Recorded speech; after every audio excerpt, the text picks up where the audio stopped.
August 1973. A terrified teenager reports a fatal shooting just outside of Houston, Texas. When I got there, walked in and saw the naked body with him shot 6 times and saw the floor was covered with plastic sheet. And I knew that this was not just an ordinary shooting. The discovery exposes a crime so chilling that even hardened homicide detectives are stunned by its brutality. Everyone was appalled and shocked. It just was unheard of. This was the crime of the century. Along with police, there are those who chronicle the investigation up close, on film, on paper, and on tape. They are the public's first witness. Through their eyes, they capture our darkest chapters of crime.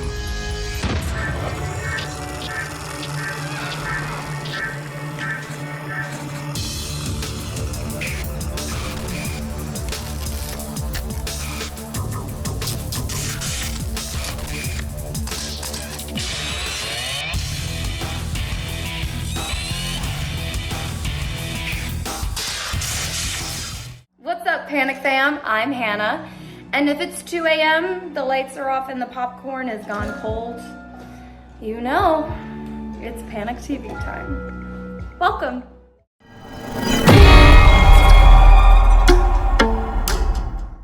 If you survived this, and this, congratulations, all right? Congratulations, but your luck runs out here.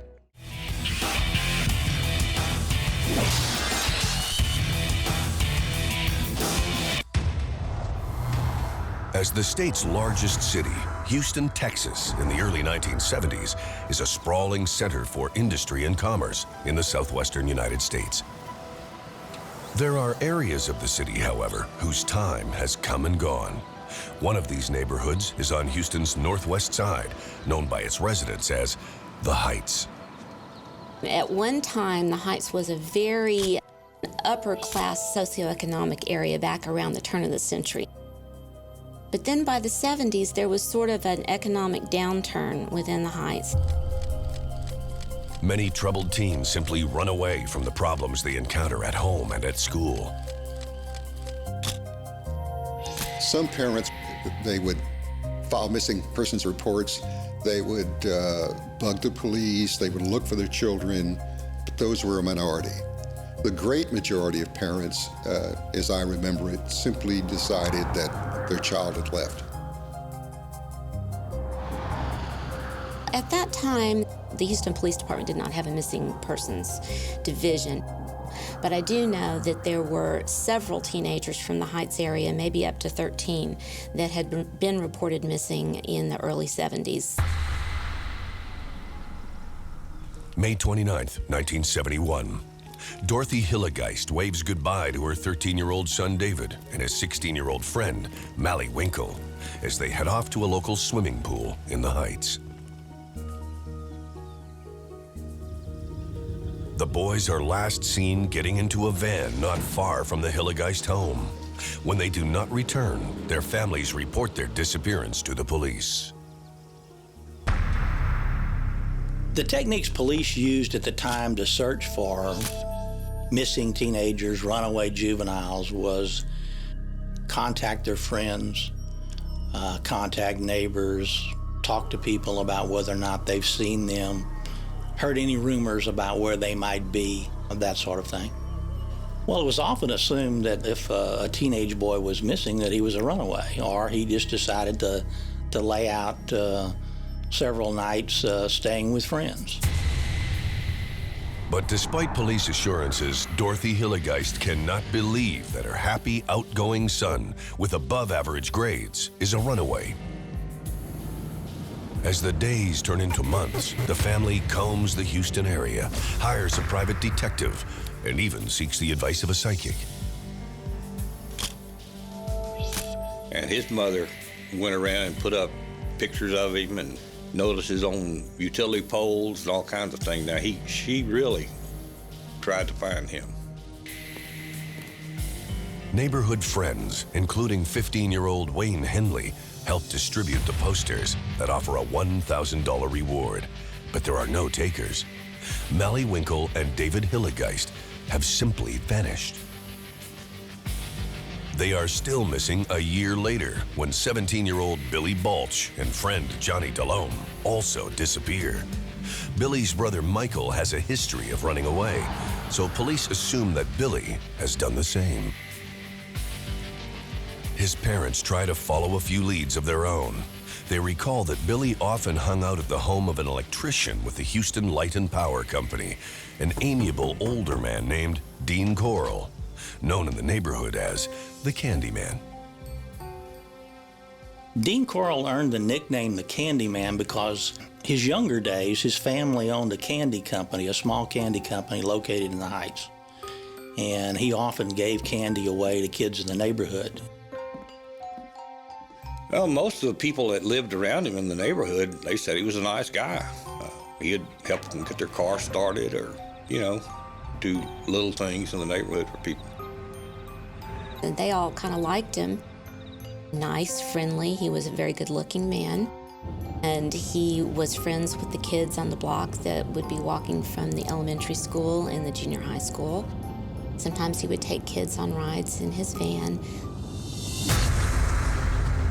Nobody really had anything bad to say about him. Knowing that Billy once sold candy for the Corll Company, his family goes to Dean for help.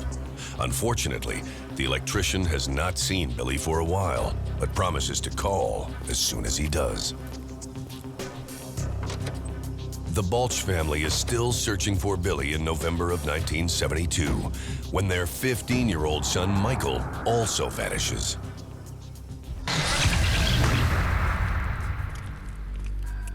The early morning hours of Wednesday, August 8th, 1973. 3 teenagers are on their way to Pasadena, Texas, adjacent to Houston. 2 of the teens, 17-year-old Wayne Henley and 15-year-old Rhonda Williams, have been seeing each other since the strange disappearance of Rhonda's boyfriend, Frank 𝐂𝐫𝐢𝐦, more than a year before. Since then, more than a dozen teenage boys have gone missing from the Houston area, including 3 in the last 2 weeks. Yet no one has made a connection. Tonight, Rhonda Williams, Wayne Henley, and his friend Tim Curley have only one thing on their minds. They've come to Pasadena to party. Rhonda Williams was the girl that Henley had been dating some. She was from a broken home, didn't have a lot of parental direction. Tim Curley was, I believe, 19 years old at the time, and he was just interested in a night of partying where they smoked marijuana and sniff glue and whatever they wanted to do. At 3 a.m., the 3 teenagers enter a house at 2020 Lamar Drive in Pasadena, unaware that soon, partying will be the last thing on their minds. Wednesday, August 8th, 1973, 3 a.m. 3 teenagers arrive at a party at 2020 Lamar Drive in Pasadena, Texas.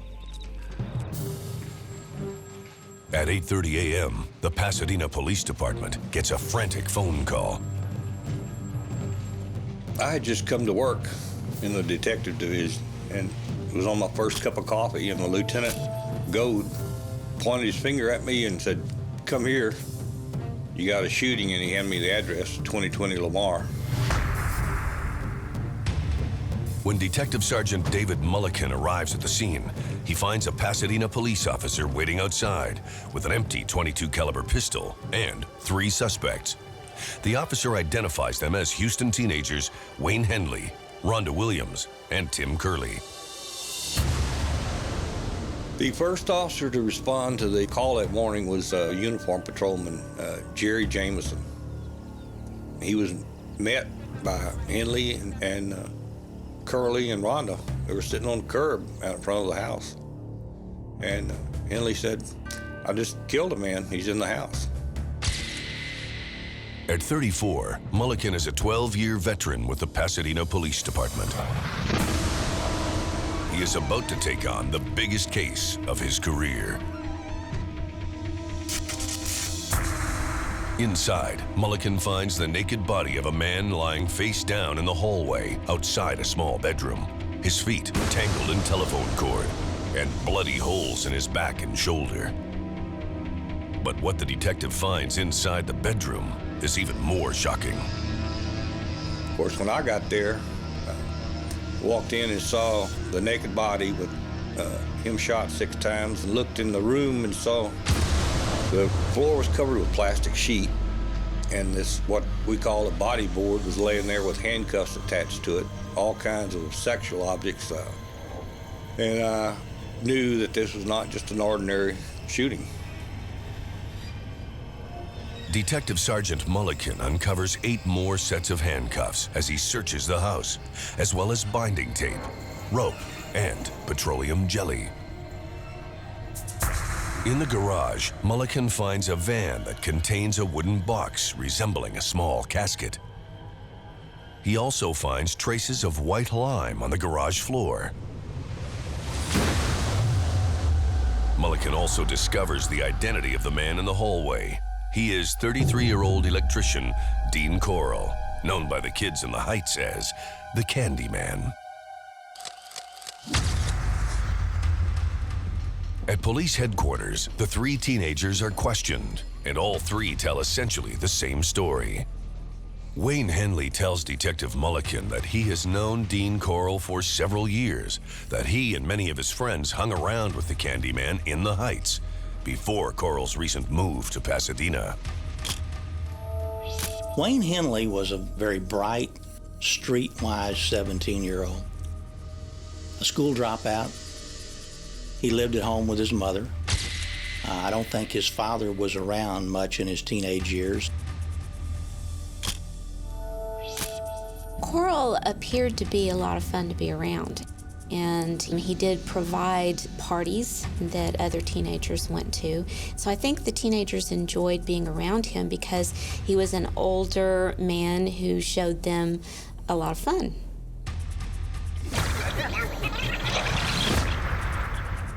On this particular night, however, Dean Corll is upset when Wayne Henley arrives with a girl. But Henley is able to smooth things over, and the party is soon underway. Henley and Curly and this girl stayed up all night doing what they called huffing, or sniffing glue and paint and whatever they had handy. And they passed out, and when they woke up, Corll had them all handcuffed. The teens are shackled hand and foot, and Rhonda and Tim have masking tape over their mouths. Brandishing a knife and a gun, Dean Corll vows to kill them all, but only after he has his fun. Henley knew the jig was up, that Corll was getting ready to do him. So he talked to Corll and convinced him to take the handcuffs off and that he would help him do the others. Then they strapped Curly to one side of what we call a body board, then strapped the girl to the other side, and told Henley, "You have sex with the girl while I have sex with the boy."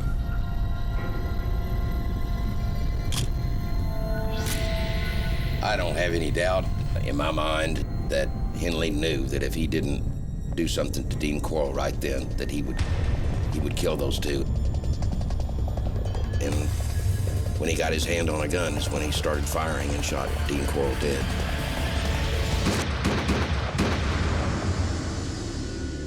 Since Rhonda and Curly's account of the night's events match Henley's, the shooting seems to be a simple case of self-defense.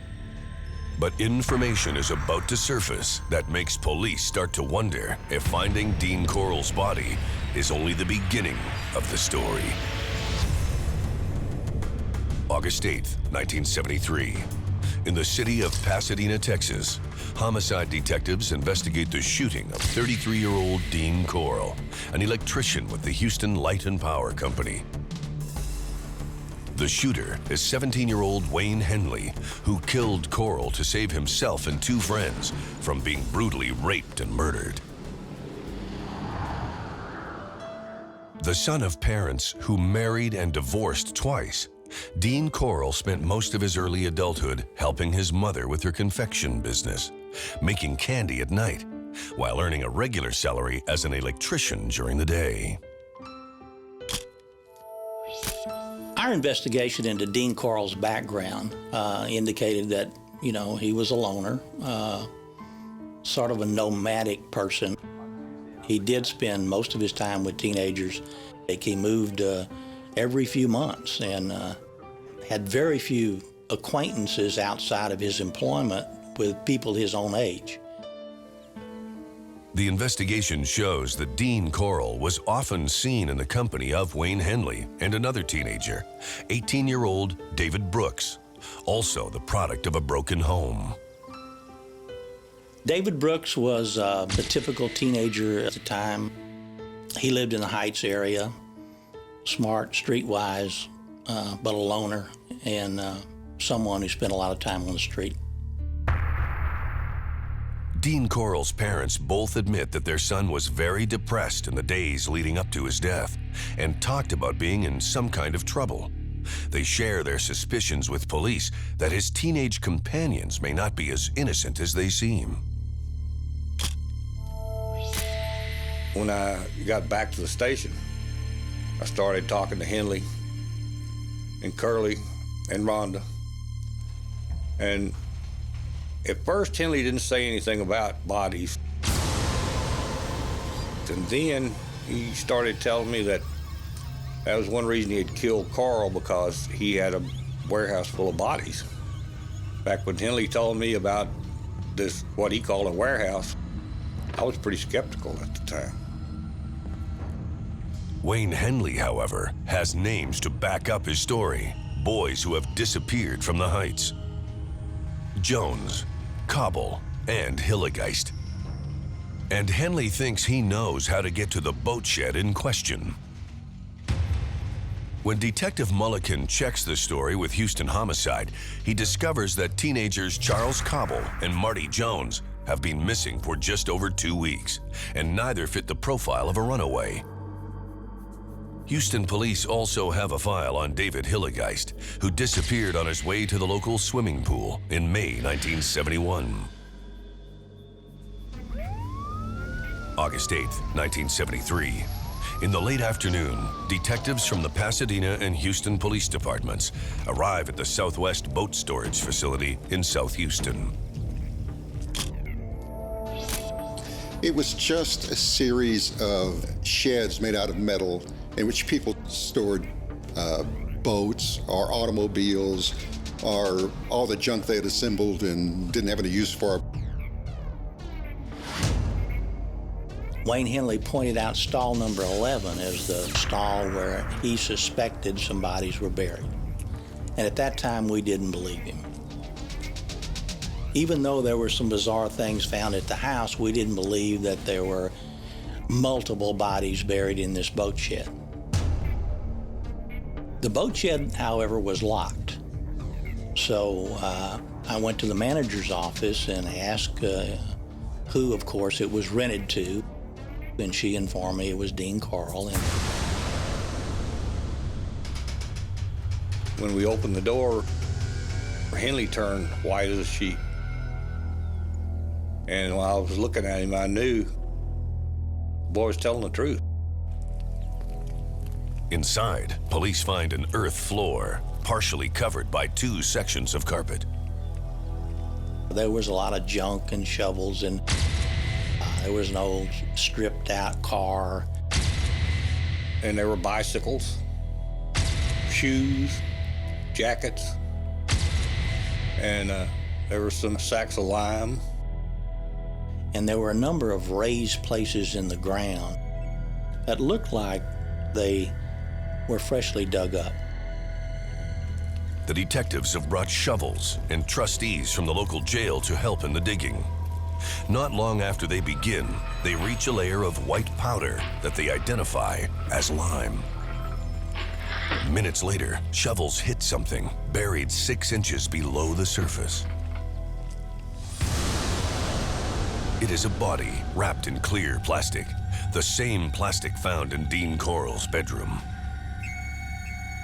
Then we started scraping the dirt away in a more gentle fashion so we could preserve the bodies.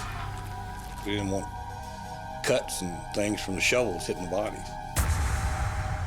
It is the naked body of a young boy, a heavy cord tied tightly around his neck. The rumor that teenager Wayne Henley reported to police is true. Homicide detectives immediately call a county medical examiner and crime lab investigators to the scene, and they continue to dig. The owner of the storage facility tells police that Dean Corll has been renting the shed for almost 2 years. She describes Corll as a nice man who visited the stall 2 or 3 times a week and had recently inquired about renting another. Ugh, I swear my neighbors think I'm probably getting murdered right now. News of the discovery quickly reaches the local media. Of course, there were TV crews and news media all over the place. In fact, I asked one of the TV guys, if I could let Henley use his car phone, call his mom. And that's one of the famous scenes on the news. Henley called his mom on television. Mama, it's Wayne.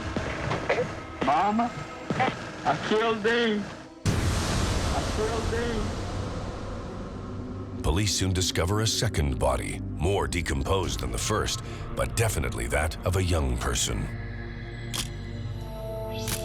It was a hot day, and the smell would just knock you over. Everybody was all upset because they'd never seen anything like it, I don't think. An interview with teenager Wayne Henley hits the 10 o'clock news, alerting Houston communities of the shocking discovery. The name Dean Corll is a familiar one in the Heights, and the news sends a shockwave of fear through families whose children knew the Candyman and are now missing. At Houston Homicide, detectives gather files on teenagers who have disappeared over the past several years. They include almost 50 young people from the Heights alone. Police divide the boat shed floor into sections and begin systematically digging their way down. As the night wears on, another body is discovered. Then another.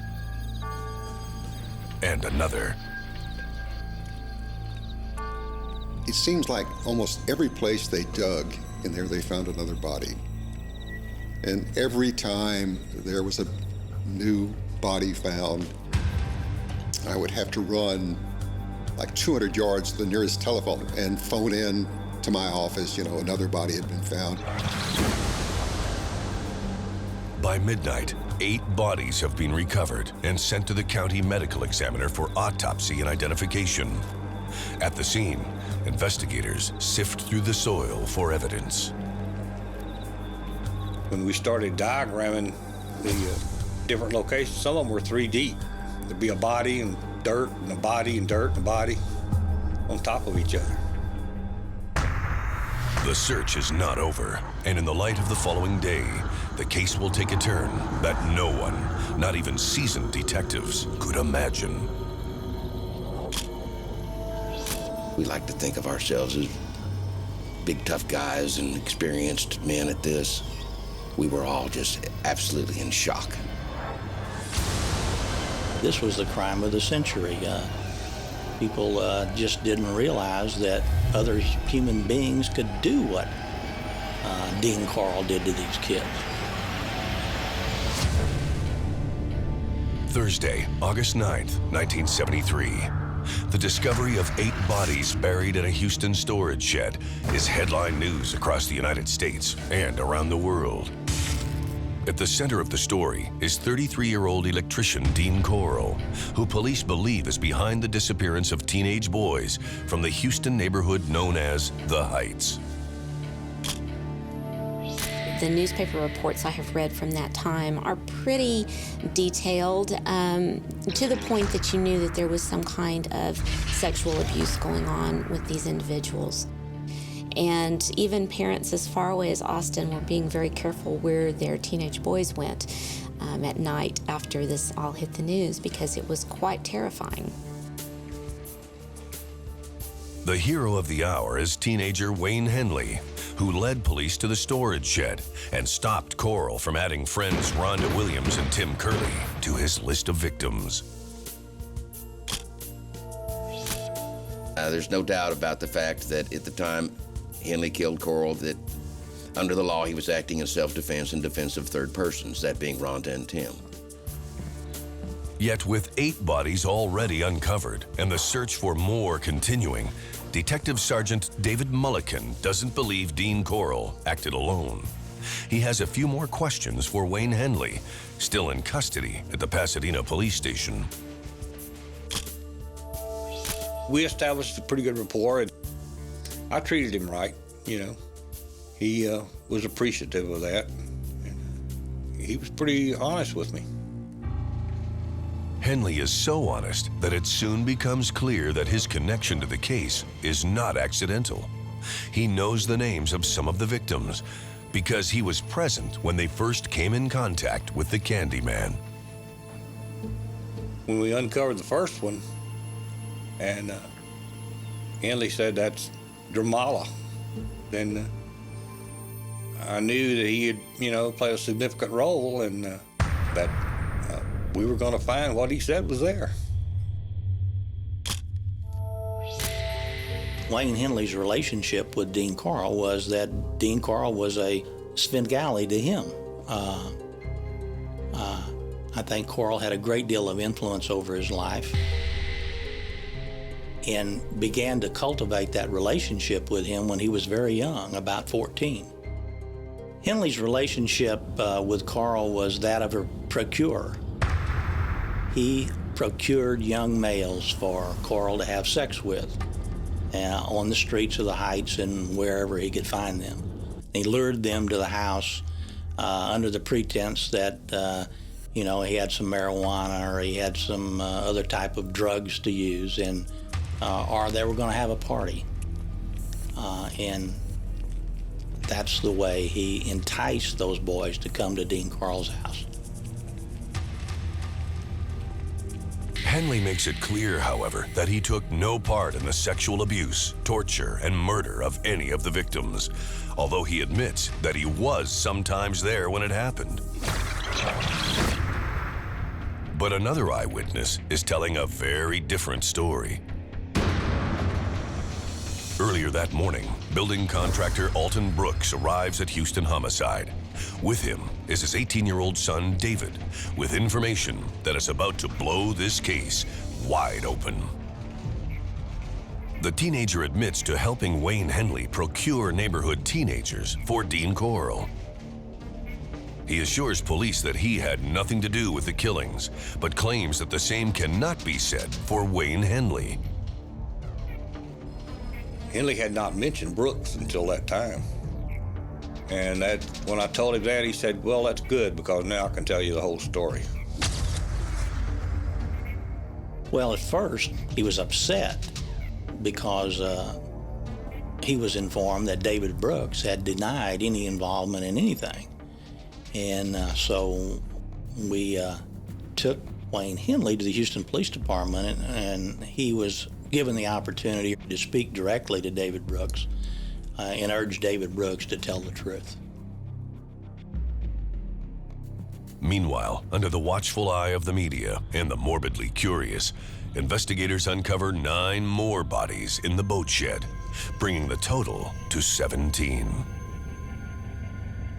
Some of the bodies are identified that same afternoon by County Medical Examiner �10𝙬𝙧𝙮 𝐂𝐫𝐢𝐦𝐞. Teenage brothers Donald and Jerry Waltrip are identified through descriptions of clothing provided by their family. They did go quite heavily on personal effects at that time.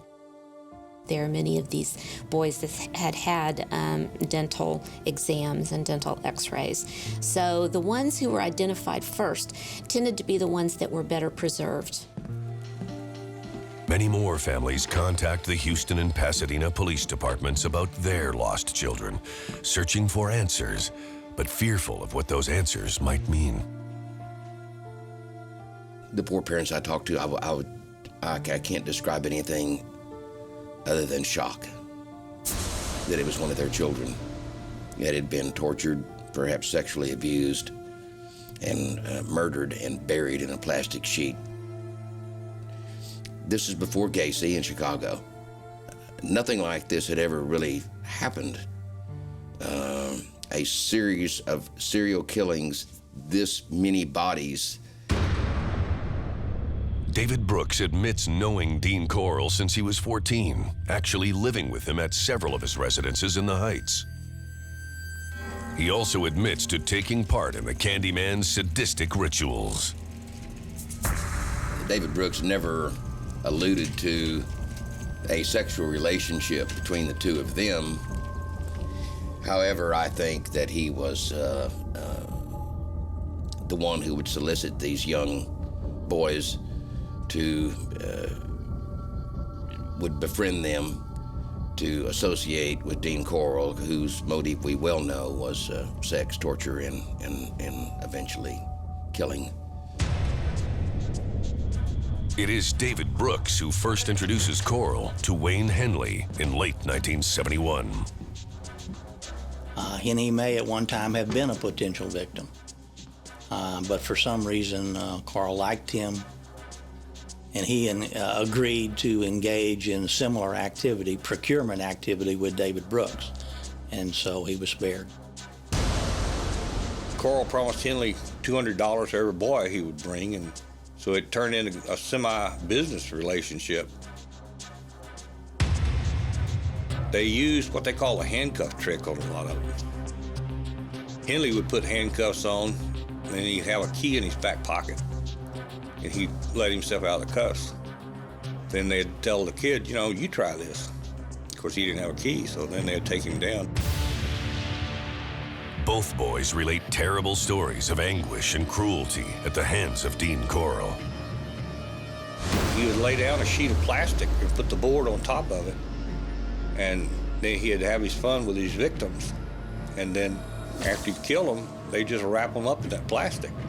So nothing was ever got onto the carpet or anything. They wrapped them in plastic, put them in a body box, and take them to where they were going to bury them. David Brooks swears that he never killed anyone, and in fact saved one young man named Billy Ridinger by persuading Corll to let him go. He does admit to being present during some of the murders and gives names to some of the victims, including Billy Balch and Johnny Delhomme. Once David Brooks started talking, he was almost like a machine. Dude, it was like monotone. There was no passion. It was just a recitation of events. It was very eerie. While he denies he took part in the torture, Wayne Henley now acknowledges his direct involvement in some of the murders. In fact, he told about one of the murders, how he had committed it, took the gun and put it in the guy's mouth while he was sitting there tied up. And then he pulled the trigger. It was one of his classmates at the school. I was shocked at how many specific names both Henley and Brooks were able to remember, the order in which they were killed, and where they were buried. They didn't miss much. There are more bodies to come. Later that Thursday afternoon, Wayne Henley accompanies detectives to a wooded area not far from Lake Sam Rayburn, 240 kilometers northeast of Houston. Henley he could tell us exactly where to go. We drove down this little dirt road for a while, and he said, "Stop right here. There's 2 bodies here." And we went out, and sure enough, there were 2 there. The next morning, we went back out to the woods, and he showed us where the 2 other bodies were. 3 of the victims have been strangled by cords, still tight around their necks. The 4th is bound by a hangman's noose. All 4 bodies show signs of torture and mutilation. Later that Friday, August 10th, 1973, Brooks and Henley lead police to a 3rd site near the tiny beach community of High Island, 130 kilometers south of Houston. A convoy of media follows as they walk the beach, pointing out places where bodies are buried. There's just a huge sand pile down there along the beach first come in. And Brooks was looking over his head with all these deputies around him. I said, "By God, this a chance to get them together. I never thought I'd ever get a picture of them together." And I shot. They're 17 and 18 years old, and they've just really stepped into what's going to govern the rest of their lives, and you can see it in their faces. And I look at the waste, not only of their lives, but of all these young lives, and that picture comes back to me. Wayne Henley and David Brooks lead police to 6 more burial spots on High Island, bringing the body count to a possible 27.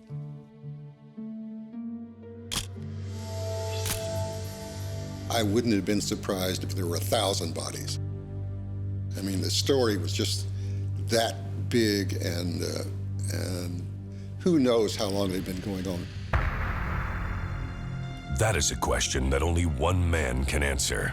And on that same Friday, while the bodies of young boys are being lifted from the beaches of High Island, Dean Corll, the Candyman, is laid to rest, taking his deep, dark secret to the grave.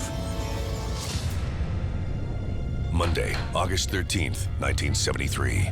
In Houston, Texas, a grand jury convenes to hear witnesses in the murder case that has taken the county, the country, and the world by storm.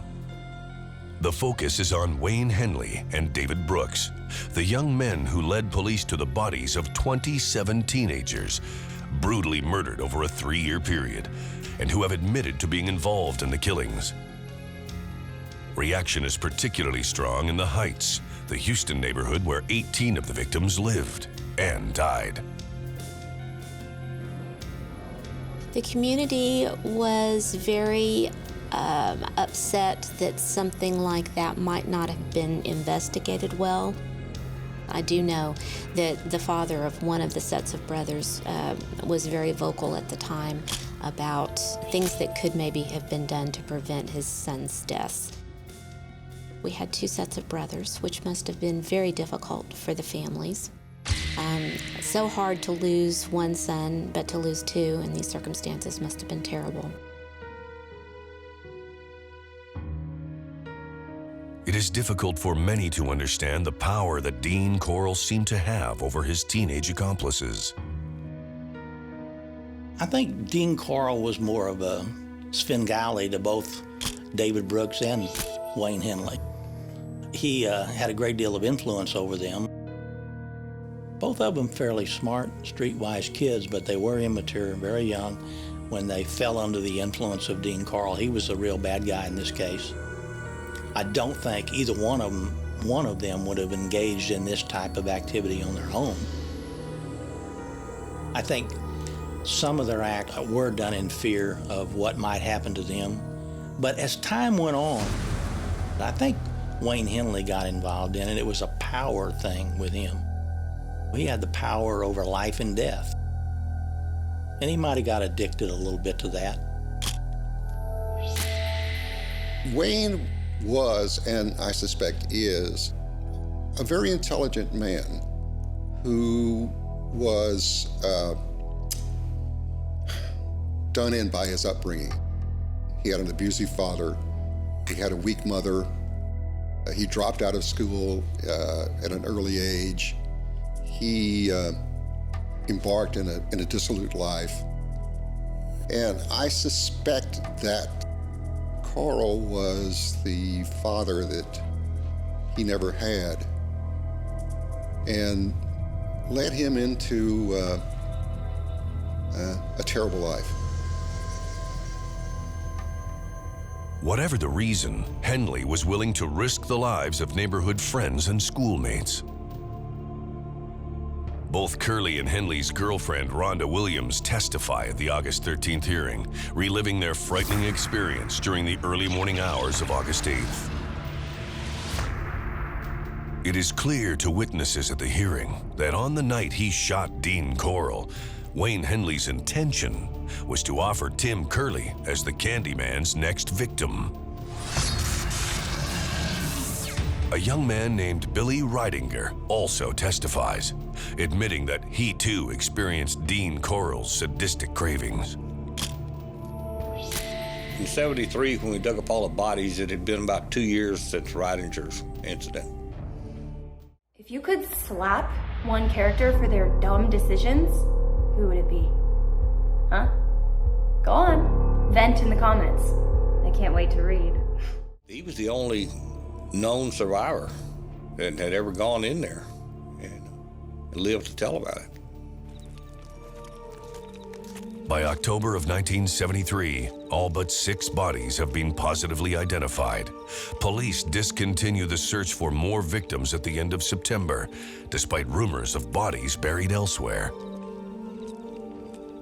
We were not able to get any information or any evidence to indicate there were any more than 27 victims, because 27 was all that Wayne Henley and David Brooks knew about. But it's quite possible, in fact, it may be probable, that there were others that they did not know about. In 1974, David Brooks pleads guilty to 1 count of murder in the death of teenager Billy Lawrence. Well, the evidence against Brooks was the fact that he gave a confession. That was number 1. And his association with Henley and Dean Corll. And he admitted to being there when some of the murders were committed, so it didn't take a lot. Elmer Wayne Henley's trial was a media circus. The only thing I can equate it to was his O.J. Simpson trial without the television in the courtroom. The trial itself was pretty much an anticlimactic situation as far as making news with. I mean, the facts were there. The defense was essentially trying to paddle up Niagara Falls, which was impossible. And he was summarily convicted. Wayne Henley is sentenced to 6 concurrent 99-year terms, while David Brooks receives 1 99-year term. In 1994, the medical examiner's office makes another breakthrough with a combination of art and science known as forensic reconstruction. We had an artist do drawings from the skulls. She did an extremely good job. Forensic artist Lois Gibson uses a life-sized photograph of the skull to trace a corresponding outline on paper and on clear acetate. When Cecil Wingo gave me the skull to work on from the Dean Corll murders, it was only the 2nd time I'd ever done a reconstruction. And when I did work on that skull, I could tell it was a young, attractive boy. It had his whole life ahead of him, and it is kind of sad. I remember Cecil Wingo looking at it, and when he saw it, he went, ho, ho, ho, and he got out the picture, and it was obvious. The skull belongs to 18-year-old Mark Scott, thought to have run away in early 1972 after trouble with the law. Now, decades later, 3 of the bodies have yet to be identified. DNA comparisons have been inconclusive, but the search goes on. David Brooks and Wayne Henley continue to serve their life sentences in federal prison, despite several applications for parole. In one respect, the shooting of Corll saved Henley's life. In another respect, it was the worst thing that could have happened to him. Because if Corll had been alive, he would have been the great evil perpetrator. And Henley would have been looked at as an accomplice at best, and perhaps not spent the rest of his life in prison as he will. I don't think there's a chance that Henley will ever be paroled. Probably if he was, he wouldn't live long, because there's still a lot of relatives out here that are still grieving. I don't think Brooks will ever get out either. Well, I think this case had a lasting impact on this community. People kept their children on a shorter leash than they did in the past. I think they paid more attention to where they were, who they were with. I know I did with my family. It took a lot out of me emotionally during those days. It was a hard thing to see all those young kids murdered like that and brutalized, but at the same time, it did me some good to know that I had a hand in stopping it. It's just something I'm glad is over. Be honest. Did you watch the last scene through your fingers? Comment yes or no.